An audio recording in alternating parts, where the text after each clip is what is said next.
എന്റെ പേര് നരേന്ദ്രൻ എന്ന. പ്രത്യേകിച്ചൊരു മേൽവിലാസമോ സ്വന്തമെന്ന് പറയാൻ ഒരാളോ എനിക്കില്ല. തികച്ചും അനാഥൻ. ഇപ്പോൾ ഈ എഴുത്തെഴുതുന്നതിന്റെ പിന്നിൽ ഒരു നല്ല ഉദ്ദേശമുണ്ട്. ഞാൻ മരിക്കാൻ പോവുക. തെറ്റിദ്ധാരണ വേണ്ട. പ്രേമനൈരാശ്യമോ കടബാധ്യതകളോ ഒന്നുമല്ല കാരണം. ഇപ്പോൾ ഞാൻ സന്തോഷവാനാണ് എന്നത് മാത്രമാണ്. ഇനി പെണ്ണും കെട്ടി കുറെ കുട്ടികളുമായി കാപട്യം നിറഞ്ഞ ഈ ലോകത്തിൽ അന്യോന്യം മത്സരിച്ച് ജീവിക്കുന്നതിനേക്കാൾ നല്ലത് സംതൃപ്തിയോടെയുള്ള ഒരു ആത്മഹത്യയാണെന്ന് ഞാൻ കരുതുന്നു. വിശ്വസിക്കാൻ പ്രയാസമുണ്ടാവും, പക്ഷേ വിശ്വസിച്ചേ പറ്റൂ.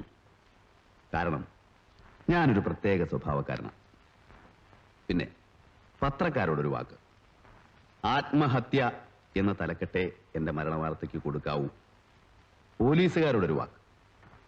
എന്റെ മരണത്തിന്റെ പേരിൽ ആരെയും സ്റ്റേഷനിൽ തപ്പിക്കയറ്റി സാക്ഷികളോ മാപ്പ് സാക്ഷികളോ ആക്കരുത്.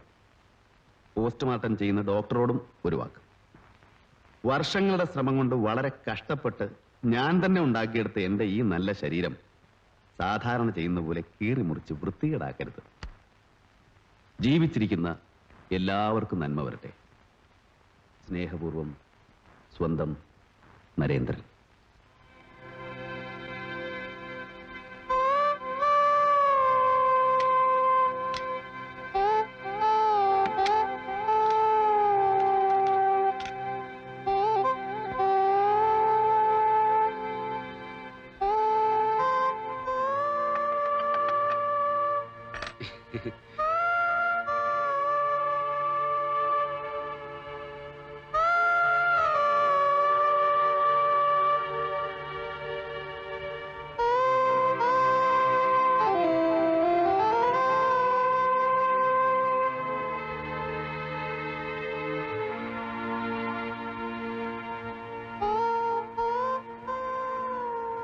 സാറേ, സാർ, അടുത്ത വണ്ടി എപ്പോഴാ? ഇനി നേരം വെളുത്തിട്ട് ഇവിടുന്ന് വണ്ടിയുള്ളൂ. അതുവരെ ഈ വഴി വണ്ടിയേ ഇല്ലേ? എന്തിനാ? വണ്ടികളുടെ സെൻസസ് എടുക്കാനാ? ചൂടാവല്ലേ സാറേ, അറിയാൻ വേണ്ടി ചോദിച്ചല്ലേ. ഇന്നിവിടെ വണ്ടി നിർത്തില്ല. തെക്കോട്ട് 2:30-നും വടക്കോട്ട് 3:15-നും ഓരോ വണ്ടി പോകും. ആ യമാമാർക്ക് സലാം പറഞ്ഞ് ഞാനങ്ങ് പടിഞ്ഞാട്ടും പോകും. തെക്കോട്ട് 2:30-നും വടക്കോട്ട് 3:15-നും. Thank you. അപ്പോഴേ വണ്ടിക്ക് തലവെച്ച് ചാവാനൊന്നല്ലോ. എങ്ങനെ മനസ്സിലായി?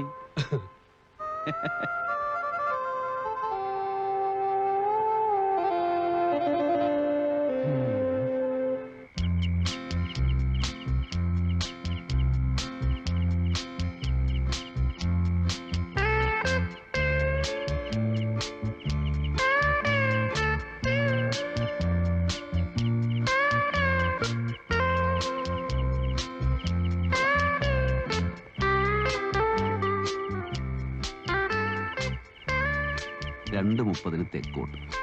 അവൻ തന്നെ ആയിക്കൊള്ളട്ടെ അന്തകൻ.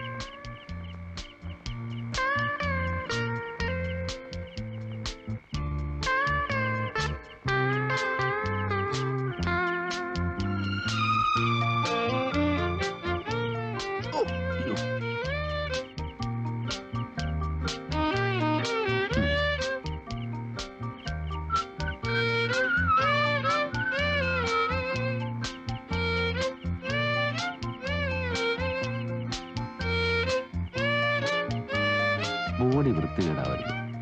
തല വേറെ, ഉടല് വേറെ. അതാണ് ഭംഗി.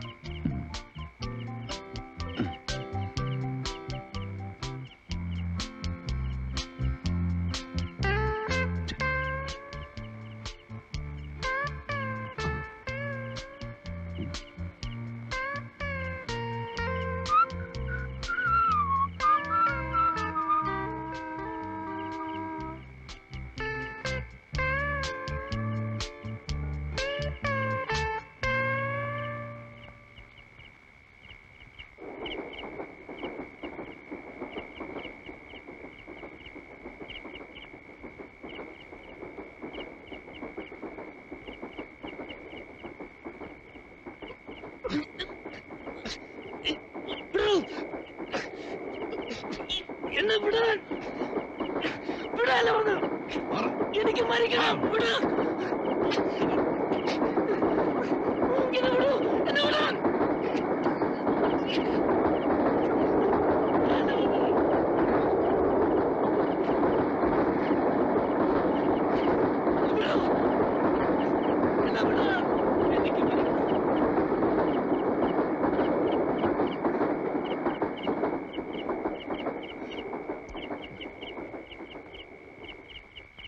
മനുഷ്യനെ മരിക്കാനും സമ്മതിക്കില്ലേ? നിങ്ങൾ ആരാണ് മിസ്റ്റർ? നിങ്ങൾ എന്തിനാ എന്നെ പിടിച്ച് മാറ്റിയത്? തനിക്ക് മരിക്കല്ലേ വേണ്ടു. 3:15 വടക്കോട്ടൊരു ട്രെയിനുണ്ട്, അതിനാകാം. ഞാനും മരിക്കാൻ വന്നതാ. അതേ സ്നേഹിത, ദാ അപ്പുറത്ത് കിടന്നുകൊണ്ട് വണ്ടി ഒന്ന് നോക്കിയതാ. അപ്പോഴാ നിങ്ങളെ കണ്ടു. സത്യം പറഞ്ഞാൽ ആത്മഹത്യ ചെയ്യാനാണ് വന്നെന്നുള്ള കാര്യം ഞാനങ്ങ് മറന്നുപോയി ടെൻഷനിൽ. നിങ്ങൾ ഇവിടെ കിടക്കുന്നത് എന്തിനാണെന്നറിയാതെ ഞാൻ എങ്ങനെ മനസമാധാനത്തോടെ മരിക്കും? അല്ല പറ. പോലെ പോലെ നിൽക്ക്, പറയട്ടെ. 3:15 വടക്കോട്ടൊരു ട്രെയിനുണ്ട്, അതുവരെ നമുക്ക് സംസാരിച്ചിരിക്കാം. എന്നിട്ട് വണ്ടി വരാറാവുമ്പോ ട്രാക്കിൽ കയറി കിടന്ന് സുഖമായിട്ട് മരിക്കാം. പേര് പറഞ്ഞില്ലല്ലോ, എന്റെ പേര് നരേന്ദ്രൻ. അല്ല, ഞാൻ ഇപ്പോഴാ ശ്രദ്ധിച്ചത്. എന്താ ദേഹത്തൊക്കെ ചോര? എന്തെങ്കിലുമൊക്കെ പറഞ്ഞങ്ങാതി. അടുത്ത ട്രെയിൻ വരാൻ ഇനി അധികം സമയമില്ല. ജീവിച്ചിരിക്കുന്ന ബാക്കിയുള്ള നിമിഷങ്ങൾ വെറുതെ കളയുന്ന എന്തിനാ? ഒരു തീരുമാനം എടുക്കാനേ ബുദ്ധിമുട്ടുള്ളൂ. നമ്മൾ രണ്ടുപേരും തീരുമാനം എടുത്തു കഴിഞ്ഞു. പിന്നെന്താ പറയും? നിങ്ങൾ എന്തിനാ മരിക്കാൻ തീരുമാനിച്ചത്? നിങ്ങൾ എന്തിനാ മരിക്കാൻ തീരുമാനിച്ചത്? സിമ്പിൾ. എനിക്ക് ജീവിച്ച് മതിയായി. ഒരുപാട് അനുഭവങ്ങളിലൂടെ ഇവിടെ വരെ എത്തി. ഇപ്പൊ ഞാൻ സന്തുഷ്ടനാണ്. ഇനി കുറെ കാലം കൂടെ ജീവിച്ച് ഭൂമിക്ക് ഒരു ഭാരമാകുന്നതിനേക്കാൾ നല്ലത് സന്തോഷമായിട്ട് മരിക്കുകയാണെന്ന് തോന്നി. സ്വരം നന്നായിരിക്കുമ്പോഴേ പാട്ട് നിർത്തുക എന്ന് കേട്ടിട്ടില്ലേ? സ്നേഹിക്കാനോ കാത്തിരിക്കാനോ ആരുമില്ല. മരിച്ചാലൊന്ന് കരയാൻ പോലും ആളില്ല. എനിക്ക് ജീവിച്ച് മതിയായിട്ടില്ല. സ്നേഹിക്കാനും കാത്തിരിക്കാൻ ആളുകളുണ്ട്. അവർക്ക് ഞാനല്ലാതെ മറ്റാരുമില്ല. പക്ഷേ എനിക്ക് മരിച്ചേ പറ്റൂ. മനസ്സിലായില്ല? ഞാനൊരാളെ കൊന്നിട്ട് വന്നിരിക്കുക. നാളെ നേരം വെളുക്കുമ്പോ എല്ലാവരും ഇതറിയും. ഞാൻ ജനിച്ചു വളർന്ന നാട്ടിലൂടെ എന്റെ അച്ഛനമ്മമാരുടെ മുമ്പിലൂടെ എന്നെ പോലീസ് വിലങ്ങണീച്ച് നടത്തും. അത് സഹിക്കാനുള്ള ശക്തി എനിക്കില്ല. മരിക്കണം, മരിച്ചേ പറ്റൂ. വ്യക്തമായി പറയൂ, എന്താണ് സംഭവിച്ചത്?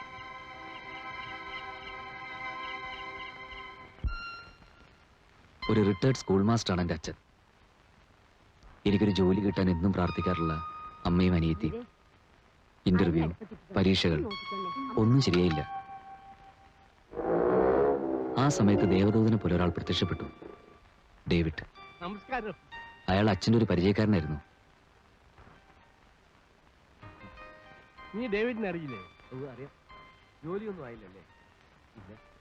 ഞാനൊരു ജോലി ശരിപ്പെടുത്തി തന്നാൽ സ്വീകരിക്കാൻ തയ്യാറാണ്. എനിക്കൊരു ജോലി ശരിയാക്കി തരാമെന്ന് അയാളെ ഏറ്റു. പക്ഷെ ഒരു കണ്ടീഷൻ. ഒരു ചിട്ടിക്കമ്പനിയിൽ മാനേജർ. ജോലി കിട്ടണമെങ്കിൽ പക്ഷെ 1 ലക്ഷം രൂപ ഡെപ്പോസിറ്റ് ചെയ്യണം. കുറെ നിക്ഷേപകരെ സംഘടിപ്പിച്ചു കൊടുക്കുകയും വേണം. പലതും പറഞ്ഞ് ഞങ്ങളെ അയാൾ വിശ്വസിപ്പിച്ചു. 1 ലക്ഷം. നിങ്ങൾ ആരും അതോർത്ത് ബുദ്ധിമുട്ടൊന്നുമില്ല. എനിക്കത് വിധിച്ചിട്ടില്ലെന്ന് ഞാൻ കരുതിക്കൊള്ളാം. എന്നാലും മോനെ, നിനക്കൊരു ജോലിക്ക് വേണ്ടിയല്ലേ? അങ്ങനെ കരം ചോദിച്ചാലും അച്ഛാ 1 ലക്ഷം രൂപ ഇക്കാലത്ത് ആരും തരില്ല.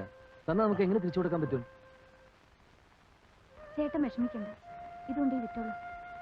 കടം വാങ്ങിയും അനിയത്തിയുടെ ആഭരണങ്ങൾ വിറ്റും പണമുണ്ടാക്കി. പരിചയമുള്ള പലരെയും ചെന്ന് കണ്ട് നിർബന്ധിച്ച് RK ചിറ്റ് ഫണ്ടിൽ നിക്ഷേപകരാക്കി.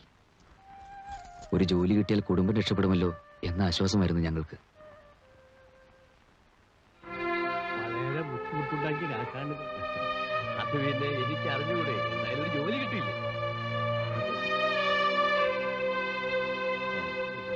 സമയമായി.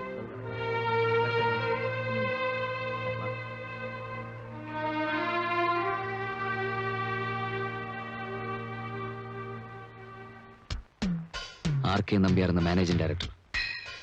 ആ വഞ്ചകന്റെ ദല്ലാളാണ് ഡേവിഡ് എന്ന് അന്ന് എനിക്കറിയില്ലായിരുന്നു. വായിച്ചു നോക്കാനൊന്നുമില്ല. ഒപ്പിട. നിക്ഷേപങ്ങൾ ധാരാളമായപ്പോൾ കമ്പനി കൂട്ടി. പണം നഷ്ടപ്പെട്ട പാവങ്ങൾ ബഹളമുണ്ടാക്കി. അച്ഛന്റെ സ്വാധീനത്തിൽ പിരിച്ചെടുത്ത ഡെപ്പോസിറ്റുകൾ വലിയ തലവേദനയായി. ഞങ്ങളുടെ സ്വൈര്യം നഷ്ടപ്പെട്ടു. കഴിക്കുന്നു. എന്തിന്? ഞാൻ എന്ത് ചെയ്യാനാ? നിങ്ങൾ MD-യോട് പോയി ചോദിക്കണം മിസ്റ്റർ. നിങ്ങൾ പോലീസ് സ്റ്റേഷനിൽ പോയി കംപ്ലൈന്റ് ചെയ്യും. RK നമ്പ്യാർ കോടതിയിൽ IP ഫയൽ ചെയ്തു. ഡേവിഡ് കൂടി ഒഴിഞ്ഞു മാറാൻ നോക്കിയപ്പോ നിൽക്കക്കള്ളിയില്ലാതായി. എല്ലാം എനിക്ക് വേണ്ടിയായിരുന്നു എന്ന ചിന്ത എന്റെ മനസ്സമാധാനം നഷ്ടപ്പെടുത്തി. അങ്ങനെ ഇരിക്കും ഒരു ദിവസം ഡേവിഡ് എന്റെ മുമ്പിൽ വന്ന് വിട്ടു. ജോലി നോക്കി പോടാ.